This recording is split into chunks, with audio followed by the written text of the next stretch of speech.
Greetings, loved ones. Let's take a trip. It's time for Amanda Exclusivo.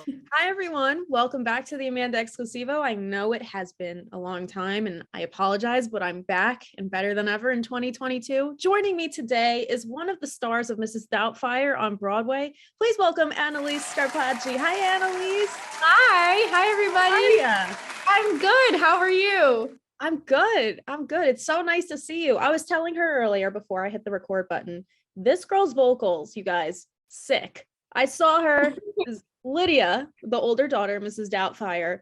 Let me tell you, this girl can sing. You are incredible. Like, I was just blown away by your performance. I obviously couldn't say anything because I saw you in previews, so I had to keep it on the down low.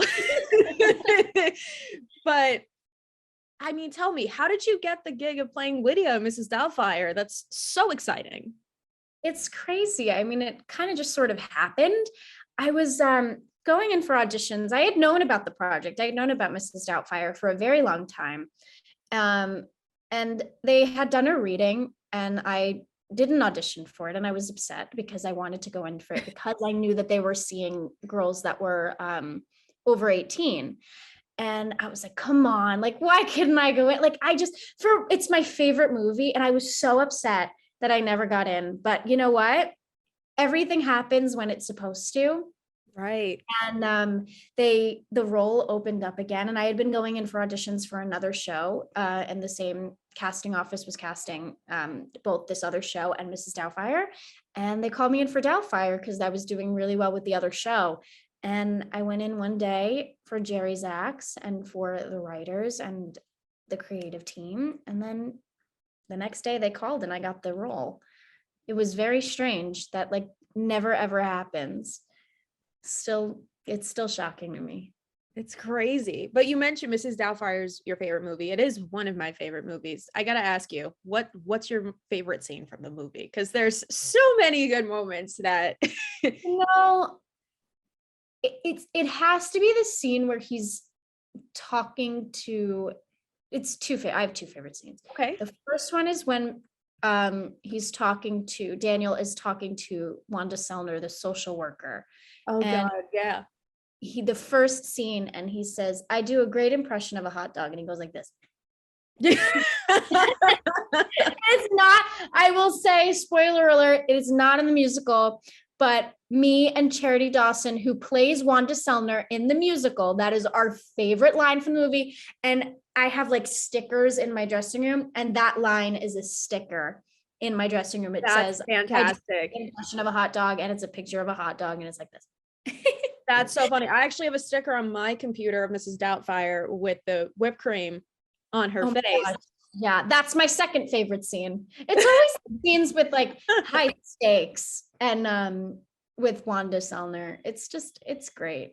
The movie's just so good. It's such a classic. It's a classic. And then I was amazed the whole time during the show, the quick changes from Rob to Mrs. Doubtfire. Like, it's insane. I don't know how the man is. I don't know how he stands. I truly don't. I was going to ask you if you know. I'd love to know myself. I mean, I really don't know. He's just really incredible. The way that he has crafted both the characters of Daniel and Mrs. Doubtfire, it's just beyond comprehension in my mind. I just don't get it. He's not from this earth. I always say you're an alien. You're not from here. You're just simply not. He's otherworldly, he really is. No, he's fantastic. I mean, the rest of the cast is incredible, and you all should go. But obviously, performances are on hiatus at the moment until March. So yeah. Who knows? I mean, we'll see. We'll be back. I mean, get your tickets in March. We open March 15th. We are here for March 15th, and tickets are on sale, I think, from now until November. I definitely want to come back. Yeah, get your tickets. I mean, we're back, and we will be back.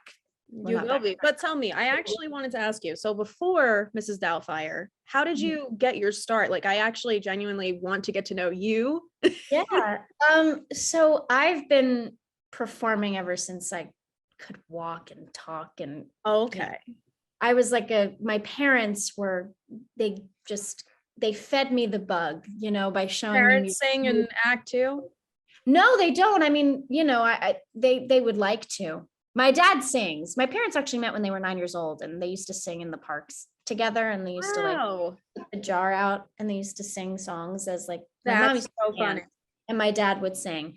But they were always like, they loved musicals. I mean, their wedding song is All I Ask of You from Phantom of the Opera. So I guess you could say that musicals and music and movies and television performing as a whole is just part of my DNA, because they loved it so much, and my family loves it so much. So when I was little, they used to show me Shirley Temple movies and Grease and Annie. I was like the only little kid, like at 2 years old, just like belting Grease, not knowing what the plot actually was. So yeah, there are videos of it on my Instagram, just like belting Grease. I'll have to take a look at those videos then.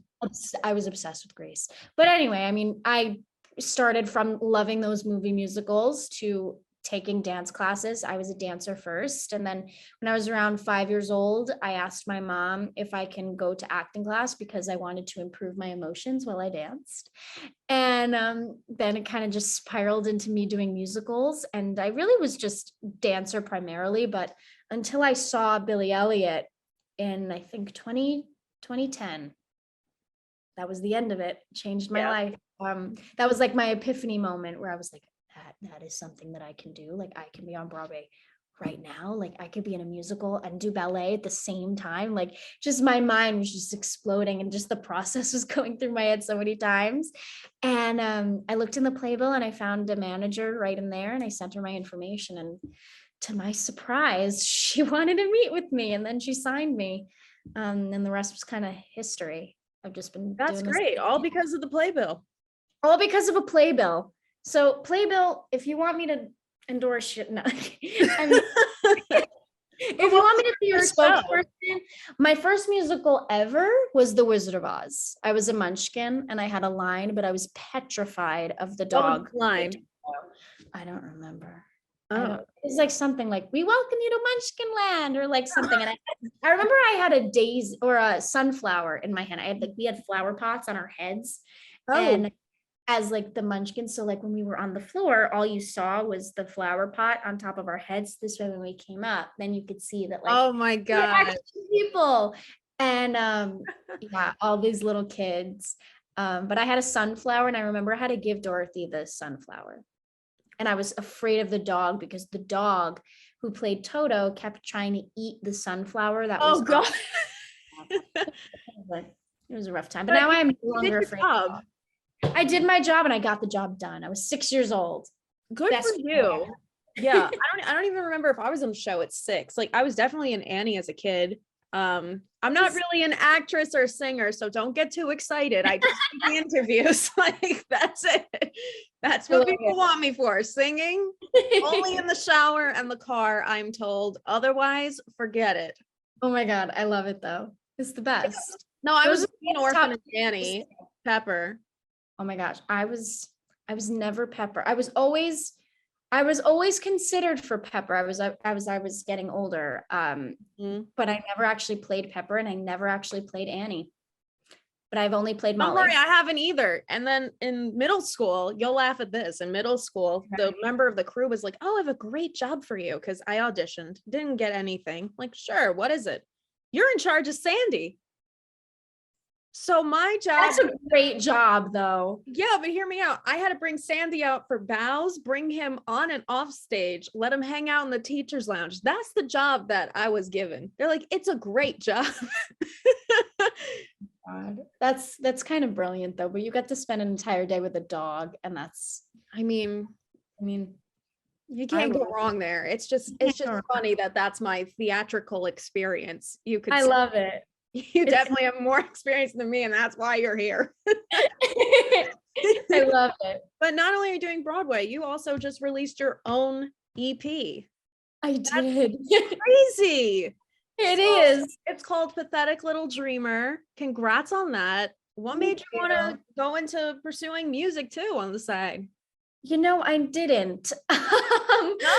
It was like this thing that I'll never forget my freshman year of college. I was like, I will never be those theater people who write songs or sing pop songs or whatever. Right. Like, I am a theater person, but like, what is a theater person?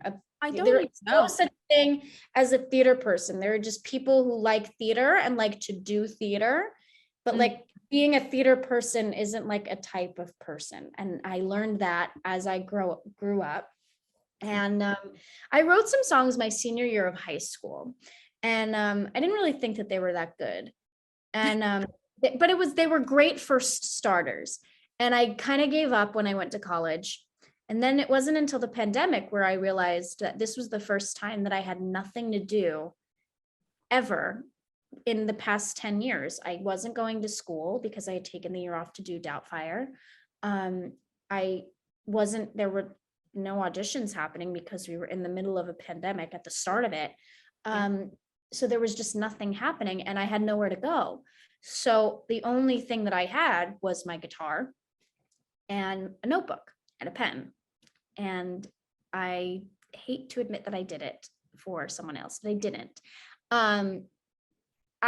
There was someone that I knew in my past who used to write songs, and I was like, well, if that person can do it, I can do it. And I just started like writing things down and just jotting things. And then it just turned into 35 songs later, and a year and a half of work and just putting my thoughts down on paper and putting them into song. And then I chose the 7 best out of the ones that I thought that were the real, like, what summed up my time during the pandemic. And these are the 7 songs that I came up with. And there are many, many more that I'd like to release. Well, that's great. Everyone, you got to check out Annalise's EP. And again, that's called Pathetic Little Dreamer. Be sure to Streaming download everywhere. everywhere. Well, it's great. And I've listened to it, and congratulations. You're killing it. And I know you're going to be really big one day. And it's going to be an honor for me to say that I have interviewed you. Thank you so much. I appreciate it. But before you go, I was wondering if we could play a quick game. Please. I love games. I'm very Okay. excited.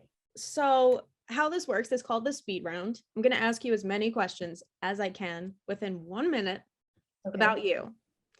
Okay. Whenever you're ready, let me know. And I'm ready. Okay. And the timer is going to start now. Do you prefer singing in the shower or in the car? Shower. Okay. Pizza or pasta? I'm Italian. Come on. No. Pasta. Instagram or TikTok? Instagram. Hair up or hair down? Hair down. Singing or dancing? Singing. What was the first show you were ever in? Wizard of Oz. Beach or pool? Beach. Times Square or Bryant Park? Bryant Park. Flip the page. You're killing it. All right. New York by day or by night? By night. Your favorite singer? Sarah Bareilles. Ooh. Sweats or jeans? Jeans. Your favorite season? Fall. What are you currently binge watching? Cobra Kai. And your celebrity crush? Oh, the time's up, but Nick Jonas. Nick Jonas. Well, you got 14. That's a pillow. Wait, bring it closer. Bring it closer. Okay. Sorry to make you get up. I need to see this. Oh yeah. I love it. Yeah. She is not ashamed, ladies and I gentlemen. love embarrassing myself on a daily basis. Everyone knows this about me. I love these. I love them. I love them so much. No, my aunt got me this for Christmas. That's a And great pillow. I'm obsessed with it. I also have a candle that's Jonas Brothers scented. It's great. What do you mean Jonas Brothers scented? It smells like vanilla, but it says like, I'm feeling so cool because I'm a sucker for you. My aunt knows how to gift. Your aunt knows what's up. She knows what's up. Now, the main question is, what would you do if you saw one of them in the audience at Mrs. Well, let me be honest with you, Amanda. I got to FaceTime with Kevin Jonas after he saw me in my show one day. What? I've Yeah, met Kevin before too. he's so sweet. He's actually they're very good friends with Rob, and I got to talk to him and his wife for a little bit, and they were so sweet. And then Nick came to the show one day, but I had COVID, so I wasn't on. So there you go. Oh no. Yeah, but that's okay. I've been really having a hard day that day. You were like, man, I wish I was at work. The endless tears that were shed. I was already upset because I had COVID, and then they called and said that he was there, and then they were just oh my God.